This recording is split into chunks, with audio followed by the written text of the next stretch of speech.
माही गीर सनत जो है उसका सबसे बड़ा ताल्लुक इस चीज़ से है कि जो लोग मछली पकड़ते हैं वो उनका काम क्या है, उन्हें क्या मिलता है, सनत का कितना हिस्सा जो आमदनी है वो उन तक पहुंचती है। अगर पहुंचती है तो उनके घरों के हालात तो अच्छे होने चाहिए। तो अगर आप जाके देखिए मछुआरों के घरों को देखिए, आप जाके देखिए मिसाल के तौर पे जो पाकिस्तान की इतनी बड़ी कोस्टल बेल्ट है उसमें जो लोग रहते हैं, पाकिस्तान के दरियाओं में जो लोग रहते हैं, पाकिस्तान की झीलों के किनारे, नदियों के पास आसपास जो लोग रहते हैं, उनकी जिंदगियां कैसी हैं, तो पता चलता है कि कोई खास पैसे उन तक पहुंचते नहीं है। इतनी बड़ी फिगर 60 अरब रुपए साल की जो है, इसमें से कितने उन तक पहुंचते हैं, क्या होता है, सरकार क्या करती है, कितना टैक्स सरकार इस एक्सपोर्ट में से लेती है और उसको फिर कहाँ इस्तेमाल करती है। ये सारे बड़े अहम सवालात हैं जिनके जवाब आज हम ढूंढने की कोशिश करेंगे। आज हमारे साथ तशरीफ रखते हैं पाकिस्तान फिशर फोक फोरम के सेक्रेटरी जनरल जनाब सईद बलोच साहब, और मैं सईद को खुशामदीद कहता हूं प्रोग्राम में कि आप हमारे साथ हैं। सईद, क्या लगता है, क्या वजह है, या हुकूमत की कोताही है या कोई स्ट्रक्चरल प्रॉब्लम है, क्या वजह है कि हम कहते हैं 60 अरब रुपए साल के और उसमें से अगर छन छना के कुछ आता है तो नजर नहीं आता? बहुत शुक्रिया। देखिए, बुनियादी बात अगर आप देख लें कि बाकी तमाम शोबों की तरह जो फिशिंग का शोबा है, यहाँ पर भी मैनेजमेंट की जो ना कमी है। और खास तौर पर आप देखेंगे कि भी हमारा 1050 किलोमीटर के जो कोस्ट है वो कराची पोर्ट के अलावा आप देखेंगे हर जगह आपको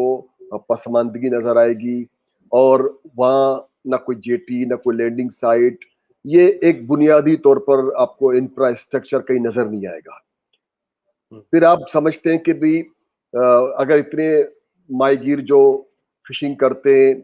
चाहे वो समंदर में हो चाहे वो झीलों में हो, अगर वो मछली शहरों में बिकती है या प्रोसेस होती है और एक्सपोर्ट होती है, वो जो प्रोसेस करने वाले हैं, जो एक्सपोर्ट करने वाले हैं, वो बहुत पैसे वाले हो रहे हैं दिन ब दिन, लेकिन उनके अच्छे असरात माहीगीरों पे क्यों नहीं आ रहे? देखिए, ये बुनियादी तौर पर सरकार का काम होता है। वफाकी हुकूमत या सिंध हुकूमत दोनों ने अपने बजट में माहीगीरों के फलाह बहबूद के लिए, साहिली इलाकों के इंफ्रास्ट्रक्चर की बेहतरी के लिए कोई पैसे नहीं लगाए, और ये सालों से ऐसा ही होता रहा है। वो जैसे कोई भीख के तौर पर होता है कि भाई चले भाई कोई ऐसा छोटा सा काम कर दिया जाए, कुछ लोगों के इलाकों, कुछ माहीगीर इलाकों में कोई डिस्पेंसरी लगाई जाए, लेकिन इस तरह का पूरा फंक्शनल स्ट्रक्चरल प्रोग्राम कोई है नहीं कि आप पूरे, मैं आपको मिसाल दूं, हम दूर नहीं जाते, बिल्कुल पीछे अगर हम चंद किलोमीटर जाके देखेंगे कि हमारा इब्राहिम एदरी, रेडी, चश्मा गोट, ये सारा आप देखेंगे आपको इंफ्रास्ट्रक्चर का, मैनेजमेंट का बोरान नजर आएगा। आप राइट साइड से निकले, आप सीधे ये सारा क्रॉस करके आप आक्सपे तक जाएं तो आपको वहां पर लोग मिलेंगे, उनकी झोपड़ियां मिलेंगी, उनके पुराने छोटे कश्तियां भी मिलेंगी, लेकिन गवर्नमेंट को 73-74 सालों में जो वहां तरक्की देनी थी वो नहीं दे पाए, उसमें नाकाम हुए। देखिए, माहीगीरों को भी सिंध के बाकी शहरियों की तरह या पाकिस्तान के शहरियों की तरह उनको भी पानी की जरूरत है, उनको भी बिजली की जरूरत है, उनको भी स्कूल की जरूरत है, उन्हें भी सेहत के मराकज की जरूरत है, उन्हें भी जरूरत है कि उनके घरों के सामने से अच्छी सड़क गुजरे ताकि वो अगर कोई केच कर सके तो उसको आसानी से मंडी तक पहुंचा सके। ये है बुनियादी इंफ्रास्ट्रक्चर का बोरान। अच्छा, इसमें दो किस्म के इंफ्रास्ट्रक्चर की हम बात कर सकते हैं। एक तो इंफ्रास्ट्रक्चर वो है जो लोगों की रिहाइश के हवाले से है कि भाई ऐसा बंदोबस्त हो कि जो लोग इस इंडस्ट्री में काम करते हैं उनके पास घर अच्छे हों, उनके इलाके अच्छे हों, उनके बच्चों के लिए स्कूल हो, ये सब चीजें जैसे कि होनी चाहिए, जो सरकार की जिम्मेदारी है। और एक इंफ्रास्ट्रक्चर होता है जब आप कहते हैं कि जी जहां वो काम करते हैं, काम करने की जगह का इंफ्रास्ट्रक्चर, तो हम देखते हैं कि दोनों जगह पे इंफ्रास्ट्रक्चर की कमी है। अच्छा, एक इंफ्रास्ट्रक्चर में तो डेफिनेटली जो मालिकान हैं, जो बिजनेसमैन हैं इसके, जो बड़ी बड़ी फिशिंग कंपनी चलाते हैं, उनका भी इंटरेस्ट होगा ना। वो चाहेंगे कि भाई जेटियां अच्छी बनी हुई हों पहले तो अव्वल तो जेटियां उस तरीके की जैसे कि होनी चाहिए। आप इंटरनेशनल स्टैंडर्ड की अगर प्रोडक्ट बना के बेचना चाहते हैं और भेजना चाहते हैं बाहर दुनिया को, तो आपकी शक्ल भी अपनी कुछ ऐसी होनी चाहिए ना कि कोई बाहर से आके देखे तो क्या अच्छा यहाँ काम होता है, हाँ भाई कोई अच्छा काम होता होगा। لیکن مجھے نہیں لگتا کہ انڈسٹری کے جو پیسے والے لوگ ہیں ان کا بھی کوئی انٹرسٹ ہے کہ انڈسٹری میں بھی کوئی. نہیں سر، میں آپ کو آگے یہ بتانا چاہتا ہوں کہ اس ملک کے جو انڈسٹریلسٹ ہیں، انڈسٹری کے لوگ ہیں، ان کا کوئی انٹرسٹ نہیں، نہ انفراسٹرکچر ڈیولپمنٹ میں ان کا کوئی حصہ ہے اور نہ اس میں اپنا وہ حصہ لگانا چاہتے ہیں، نہ وہ وہاں پر مزدوروں کے مفاد میں کوئی کام کرنا چاہتے ہیں، نہ ان کو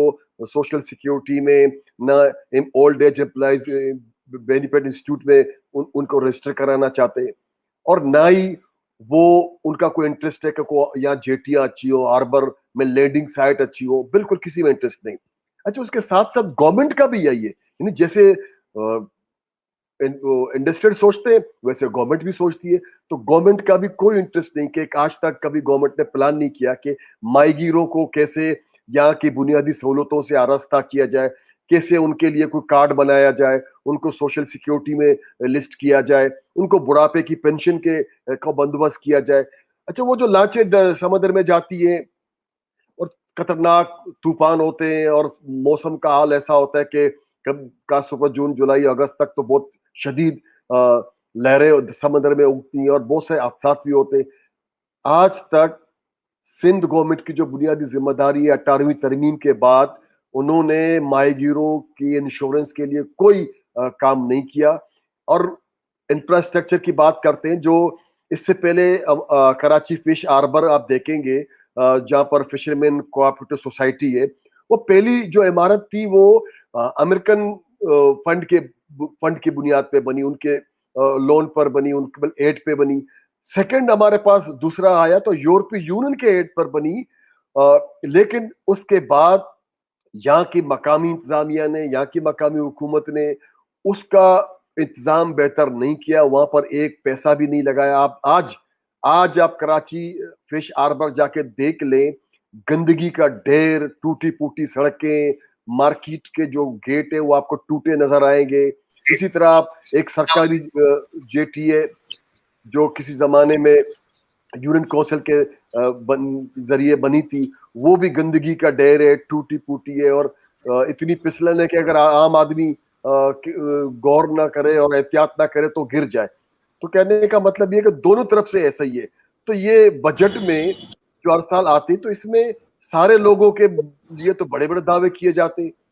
نہیں کیے جاتے ماہی گیروں کے لیے کوئی نہ فقط کوئی بڑے دعوے کیے جاتے ہیں بلکہ عملاً بھی کچھ نہیں کیا جاتا. تو میں سمجھتا ہوں کہ اس طرح کے سارے گورنمنٹ کے جو ٹیکسز ہیں جو سالانہ 1200 ارب روپے اگر بجٹ پہ آتے ہیں تو بھئی اس میں ماہی گیروں کا کیا حصہ ہے؟ شہر کا حال کو تو سب کو پتا ہے کہ کیا ہوتا ہے، لیکن ماہی گیر بستیوں میں ماہی گیر کی اپنی آمدنی اچھی ہوگی تو ظاہر وہ اپنا گھر بنائے گا، اپنی چیزیں. ماہی گیروں کی اپنی آمدنی اچھی نہیں ہے تو سرکار کو چاہیے کہ وہ پلان کرے کہ ماہی گیروں کے لیے گھر بنایا جائے، کیونکہ دنیا میں بجٹ کے ذریعے انفراسٹرکچر بنایا جاتا ہے اور وہ لوگ جو معاشی طور پر پسماندہ ہوتے ہیں ان کو اپ لفٹ کرنے کے لیے پروگرام دیے جاتے ہیں. افسوس کہ ہمارے پاس یہ کچھ نہیں. تو اسی لیے ہم یہ بھی ڈیمانڈ کرتے ہیں کہ بھئی اگر مرکز نے نہیں کرنا تو نہیں کرنا، سندھ گورنمنٹ تو کرے نا. 18ویں ترمیم کے بعد فشریز کا شعبہ ڈائریکٹ جو ہے نا صوبائی حکومت کے پاس ہے، تو اسے اپنے فرض پورا کرنا چاہیے، اسے اپنے لوگوں کے لیے کرنا چاہیے، جو میں سمجھتا ہوں یہ سوائے لپازی کے اور کچھ نہیں کرتے.